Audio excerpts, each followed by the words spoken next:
කොච්චරද කියලා කියන්නම් මේ එක මලක් අමුණනකොට බුදුගුණ ටිකක් ගැන හිතුවොත් ඔය එක ගිලම්පස එකක් ඔය අක්කලා හදනකොට එක බුදුගුණයක් හරි හිතුවොත් සංසාරේ විඳවන්න තියෙන කල්ප කෝටි ගණන් සත සහස්‍ර ගණන් ගෙවි ගෙවි යනවා. ඒක ඔබට තේරෙන්නේ නැහැ.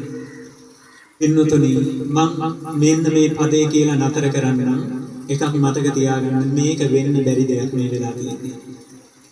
ඇත්තම කතාව මම කියවලා තියෙන බුදුදහමත් එක්ක නම් මේක වෙන්න පුළුවන් දෙයක් නෙවෙයි. සිහිනයක් වගේ ඒ තරම් කලාතුරකින් සිද්ධ වෙන එක්තරා සිදුවීමක්. බුදු කෙනෙකුට මෙච්චර ගෞරව කරන්න තේරුණාද? බුදු කෙනෙකුට මෙච්චර ගෞරව කරන්න වඳින්න පුදන්න සත්කාර සම්මාන කරන්න ලැබෙනවා කියන එක. ඒක නිසා ඔය පිටුතුන්ලගේ ගෙවල් වල බුද්ධ පූජාව තියන්න හැමදාම බුදු ගුණ අනන්තයි කියන එක හිතන්න, ඉතිපිසෝ පාඨ හිතන්න, නිතර ගුණගරුක වෙන්න. අපේ ධම්මාලෝක ස්වාමීන් වහන්සේ නිතර ඇසුරු කරන්න. මේ ස්වාමීන් වහන්සේලා ඇසුරු කරන්න, පින්දහම් කරගන්න. ජීවිතේ පිළිතුරුනි අපට කෙටි කාලයයි තියෙන්නේ. ඒක නිසා ඒක නිතර හිතට ගන්න.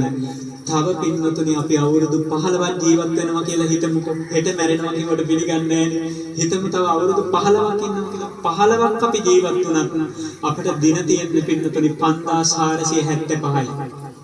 තේරුණාද? එච්චර කෙටි අපේ ආයු කාලය. අපි අවුරුදු 15ක් ජීවත් වුණත් දින තියෙන්නේ 5475යි. බලන්න කොච්චර අඩු ගානක්ද?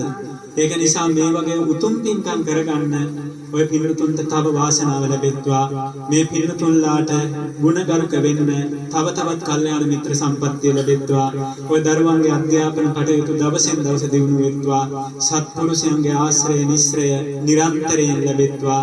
ධර්මයෙන් හැසිරෙන්න පාරමිතාම පුරන්න වාසනාව ලැබෙත්වා කියලා සාදු කරනවා.